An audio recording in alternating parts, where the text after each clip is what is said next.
Mengejutkan, hari ini ada 4 berita Susi Verdi Sambo terbaru.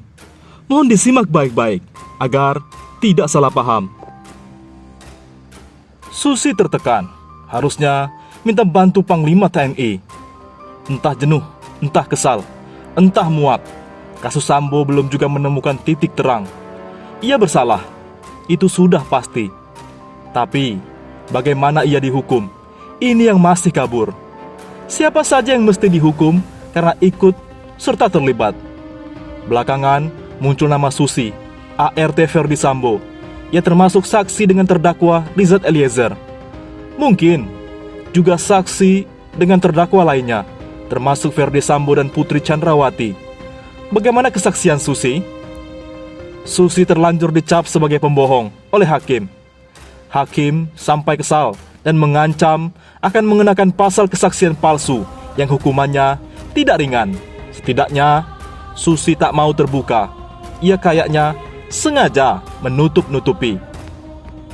Tak hanya menutupi, Susi juga diduga sebagai saksi settingan. Bila sesuai dengan settingan, ia akan nyerocos tak karuan. Tak disuruh ngomong pun, ia akan ngomong panjang lebar. Bila tidak, ia akan diam, sediam-diamnya, bengong.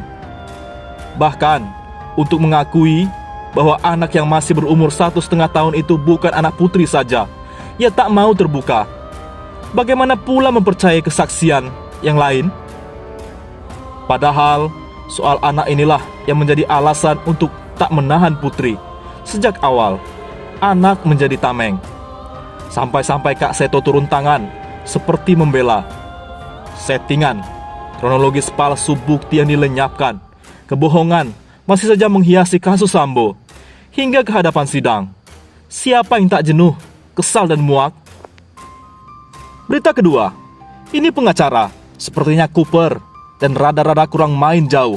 Lah, masa tukang dugem seleranya Mbak Doer? Pengacara PC mengarahkan bahwa Brigadir Joshua adalah laki-laki yang suka dugem dan pacar banyak. Ini persis kesaksian Satpam rumah Sambo yang muncul videonya di mana si Satpam mengaku mengetahui bahwa Joshua itu doyan dugem dan pacarnya bukan Vera. Pengacara PC mau mengarahkan pada kesimpulan, wajar Joshua memperkosa ibu PC karena memang kelakuannya minus, suka dugem dan playboy. Padahal kalau orang ngerti gaul, laki-laki playboy atau yang suka dugem itu seleranya bukan nenek-nenek. Seleranya itu yang segar-segar dan badannya yang kayak Angelina Jolie. Lah, masa tukang dugem seleranya Mbak Doer? Ini pengacara kayak Cooper dan rada-rada kurang main nih. Mengarahkan tapi tidak presisi, kata Nani S. Dayang. Netizen pun angkat bicara.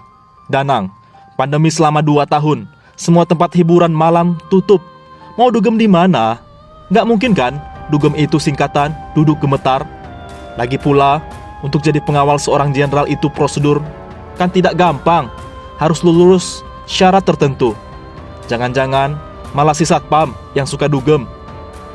Kata netizen lain, BJ sudah meninggalnya tidak wajar, masih saja difitnah. Astagfirullah. Kata netizen lain, semoga kebenaran akan terbuka dan kebohongan skenario akan terungkap jelas. Berita ketiga, gawat, kata pakar mikroekspresi, Susi ART Verdi Sambo bersaksi dalam tekanan. Pakar mikroekspresi Kirdi Putra menilai, Susi asisten rumah tangga Verdi Sambo bersaksi dalam tekanan di sidang terdakwa Richard Eliezer, Pudihang Lumiu. Hal tersebut disampaikan pakar mikroekspresi Kirdi Putra berdasarkan ekspresi Susi dalam persidangan. Dari ekspresi wajah di awal kelihatan tenang, tapi kalau kita lihat posisi tangan dia itu, posisi ketika tangan sebelah kiri ditupangi tangan kanan dan tangan kanan memegang mic. Itu tangan kirinya itu adalah kita sebut sebagai holding gesture, ucap Kirdi Putra di berita utama Kompas TV Rabu 2 November. Dia butuh untuk memegang sesuatu, di mana orang stres yang nervous itu biasanya mereka butuh pegangan. Kirdi dalam keterangannya juga merespon soal ekspresi mata Susi yang dalam persidangan terdakwa Richard Eliezer kerap melihat ke atas. Menurutnya, Kirdi, hal itulah yang dilakukan Susi karena ingin mencoba untuk mengingat bagian gambar di dalam otak. Dia, matanya adalah ke atas. Ini adalah mengakses yang namanya visual context. Artinya apa? Bagian ingatan gambar di dalam otak. Artinya apa? Dia mencoba mengingatkan. Tapi, beberapa hal sebelum dia melakukan pengikatan, langsung jawab, tidak tahu, kata Kirdi Putra. Artinya apa? Kalau ada sesebuah hal yang sudah dia ketahui banyak, di bagian ini, dia tidak ada ini. Ya langsung dibilang saja tidak tahu. Buat saya, sandiwaranya kurang seru. Harus belajar dari drakor-drakor yang ada lain kali. Berita keempat, siap susul majikan Ferdi Sambo dan Putri Chandrawati. Kamarudin akan laporkan Susi. Mbak Susi siap susul majikan Ferdi Sambo dan Putri Chandrawati.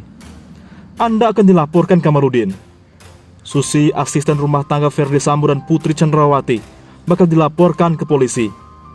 Susi dilaporkan ke polisi terkait dugaan keterangan palsu yang diberikan dalam sidang pembunuhan Brigadir Yosua dengan terdakwa Barada Eliezer.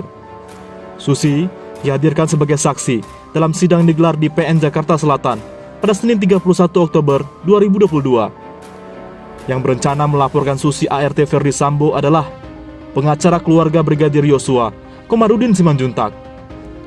Bakal kami laporkan pasal 242 KUHP, ujar Komarudin Simanjuntak saat ditemui di Pengadilan Negeri PN Jakarta Selatan, Selasa 1 November 2022. Sebelumnya, Susi ART Ferdi Sambo menjadi saksi dari persidangan Barada Eliezer. Dalam persidangan, Susi dituntut pengacara Barada Eliezer, Roni Talapesi, untuk dikenai hukum pidana. Hal ini lantaran kesaksian yang diberikan Susi diduga berbohong dalam kasus pembunuhan berencana Brigadir Yosua. Susi memberikan pernyataan yang tidak konsisten mengenai Putri Chandrawati yang pindah rumah. Berkaitan dengan hal tersebut, Roni Talapesi kemudian meminta majelis hakim untuk memberikan hukuman kepada Susi. Izin majelis, ini kan terkait aturan main persidangan sesuai pasal 3 KUHP. Kami memohon agar saksi dikenakan pasal 174 tentang kesaksian palsu dengan ancaman 242 KUHP dengan 7 tahun, ucap Roni Talapesi.